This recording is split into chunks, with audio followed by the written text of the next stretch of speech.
Welcome back to my series of videos for Calculus 1. I'd like to spend some time today with you talking about how to find an equation to the tangent line at a point. So this is going to involve a couple of things. We're going to have to review what a tangent line is, and then what the procedure is for finding some components of a line, and then generating the function for the tangent line. So let me first draw a curve. So I'm going to start with a curve that looks like that. And let's consider this point right here. So the tangent line is that line that just touches at one point on your curve. So there's a point of tangency. We would say this is a point of tangency right here. It's our point of tangency.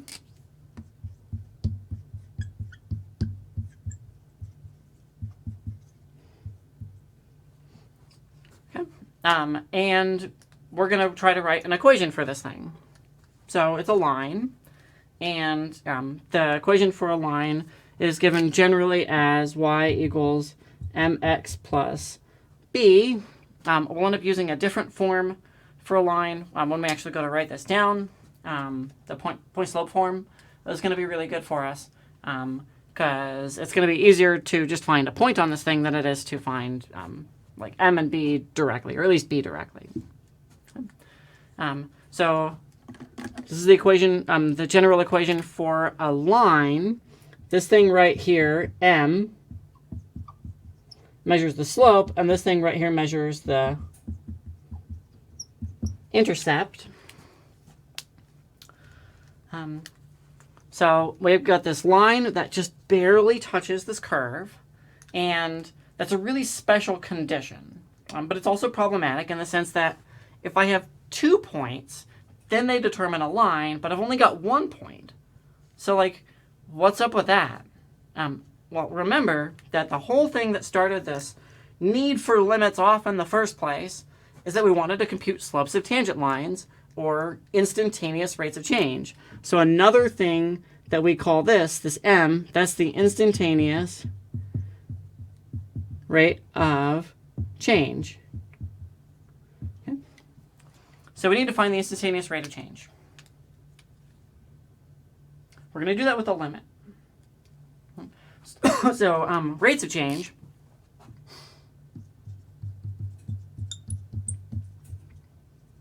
can be given as delta y over delta x, or whatever your variables happen to be named.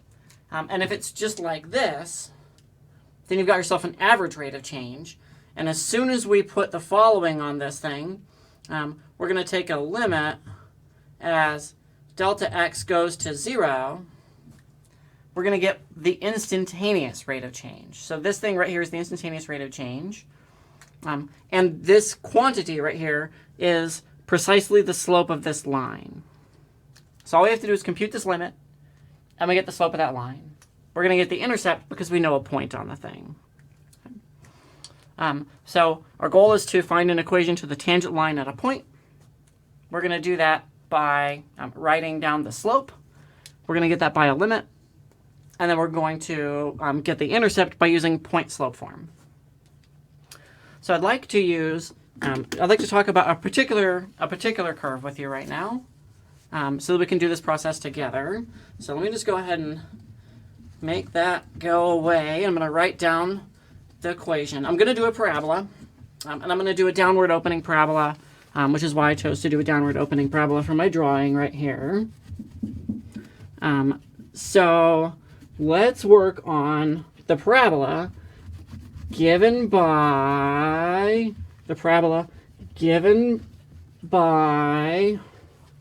the equation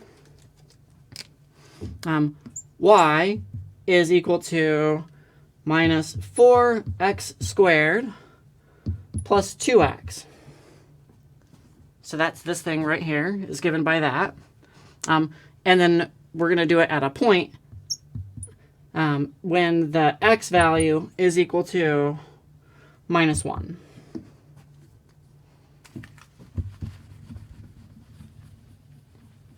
So this point right here lives at coordinates -1, comma.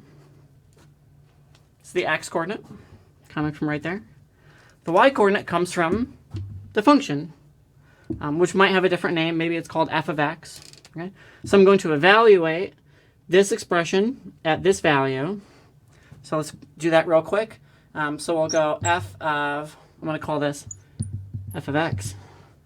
F of -1 is equal to -4 times -1 squared plus 2 times -1. See, so that's just 1, so I just get -4 minus 2 is -6.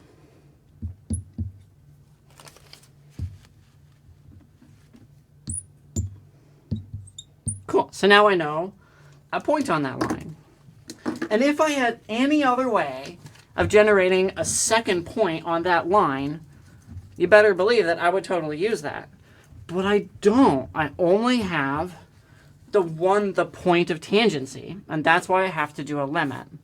So here's the limit that we're going to do together. We're going to use the definition of the derivative to compute the limit as h goes to 0 of f of x, nope, f of -1 plus h minus f of -1, all divided by h. But I'm going to write it down as -1 plus h minus -1. And the reason that I wanted to write it down like that at first is because this is an instructional video. And see how these correspond and these correspond, right? So I've got delta y over delta x. And I can cancel my -1 with this, which is just a +1. And those are going to go away. And in the denominator, I'm just going to have our friend h.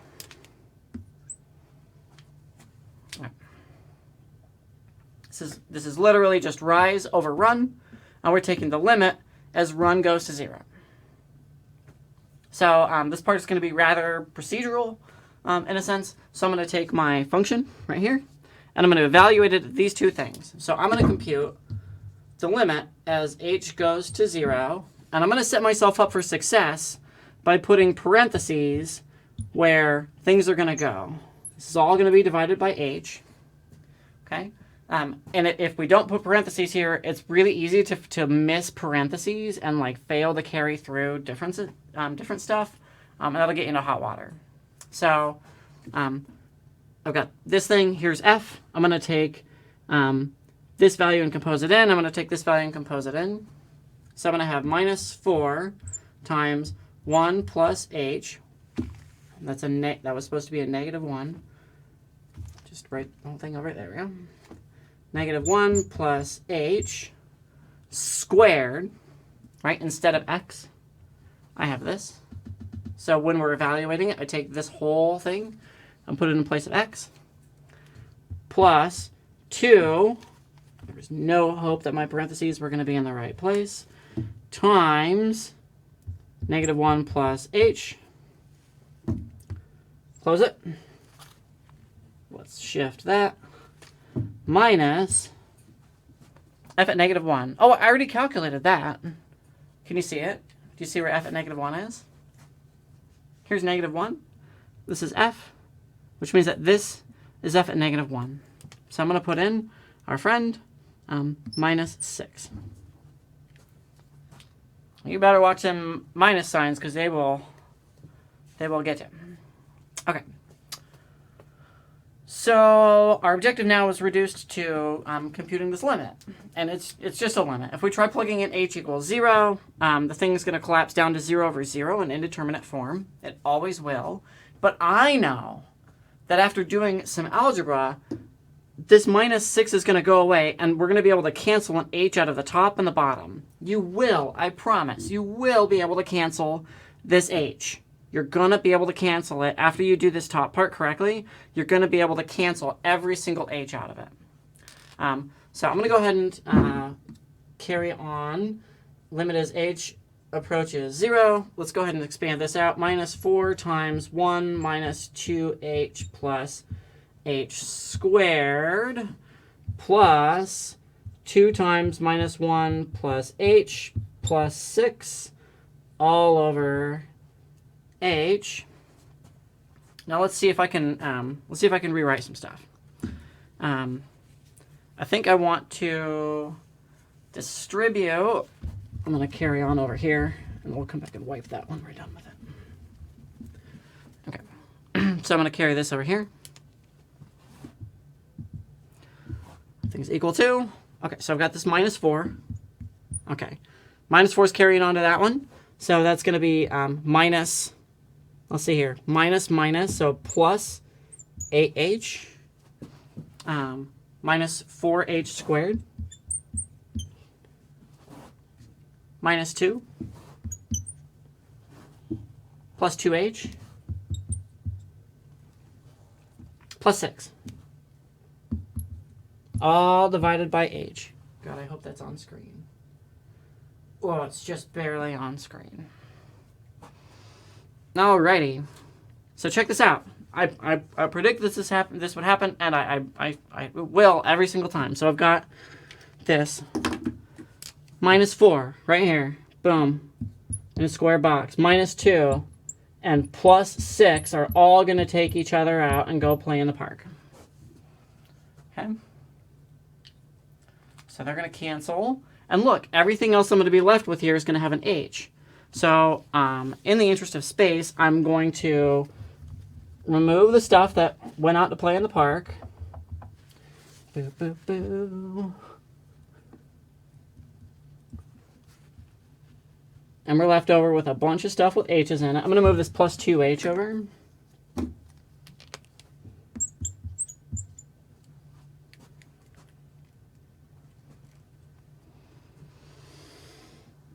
And we've got 8 h's and 2 h's, so how about we combine those and make that into 10 h's.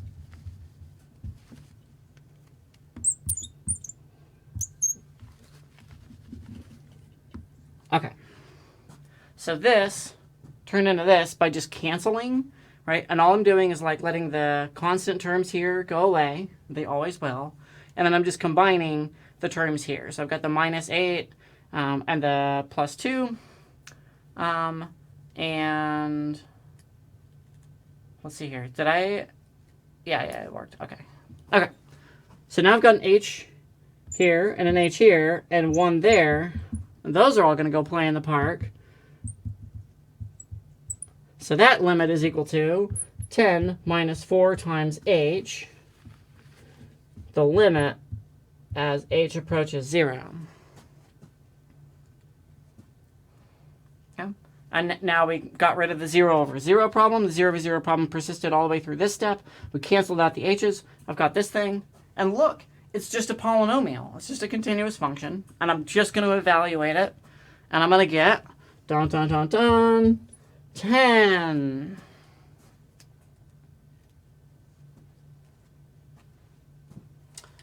So, what do I get as a result of doing that? What was the point of that whole thing anyways? What did I get? Got a number 10? Let's see, I started with this limit. This limit was change in f over change in x. Rise over run. This was the instantaneous velocity, or the instantaneous rate of change, the slope of the tangent line. So the slope of this line is 10. That's what this number represents. So I go through this limit. I got the number 10. The slope here is 10. So I'm going to go ahead and erase this whole thing right here. And then I'm going to annotate back my diagram. It looks like my diagram is incorrect. I should have drawn a point that has an upward-facing line, not a downward-facing line. We'll learn more about that as we move into the stuff about derivatives and applications of derivatives. Namely, if this number is positive, I know the tangent line is going up. And if this number is negative, I know it's going down. I mean, that's just basic properties of lines, so there's nothing new there. but it also has everything to do with the increasing or decreasing nature of a quantity. So if I know that F measures the size of a cell in a growing body, and the derivative is positive, I know the cell is getting bigger. So let me go ahead and correct my line here since I know its slope is positive. I'm going to move my line over. Here we go. Okay. So now that's the point. Minus 1 comma minus 6. And I know that the slope is 10. Well, now we're in the money, my friends. Now we're in the money. Now all I have to do is exploit point slope form of a line, and I'm going to get the remaining part that I need. So I've got the slope is 10. Let's go ahead and plug in point slope to this little buddy, and we'll be there. So point slope form is y minus y naught equals m times x minus x naught, for x naught, y naught being a point on the line. Another way for you to think about this would be y minus y naught over x minus x naught equals m. Well, that's just change in y over change in x, which is what slope was, right? Slope is rise over run, change in y over change in x. So this point slope form is just a statement about the slope of the line. So that's how I remember the form that it takes. Look, I've got a point on the line and the slope. Boop, boop, boop. And it's going to reduce down to y equals mx plus b. So let's plug in our numbers. So we're going to have y minus 6, these double negatives all over the place, equals 10 times x minus 1. And now I'm going to solve for y, because I want to get an expression that looks like y equals mx plus b. So this is the same as y plus 6 equals 10x plus 20. And then finally, I'm going to move my 6 to the other side. And the slope of this line is going to be y equals 10x minus 14. Right? Y equals mx plus b. And that is the slope of this tangent line. So, to review our steps. Overall problem, write an equation for the tangent line at a point. I've got a curve.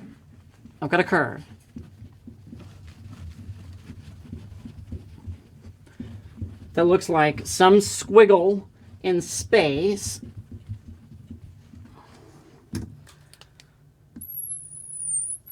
And I want to find the equation for this thing right here.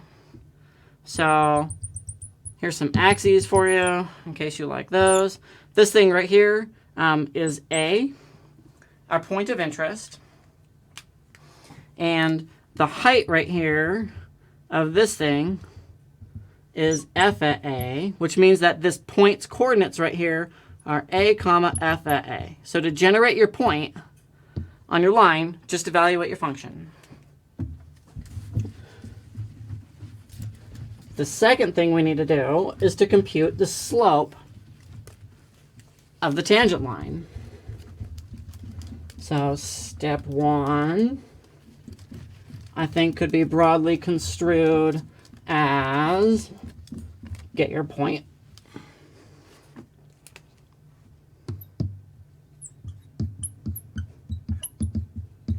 Two, compute slope.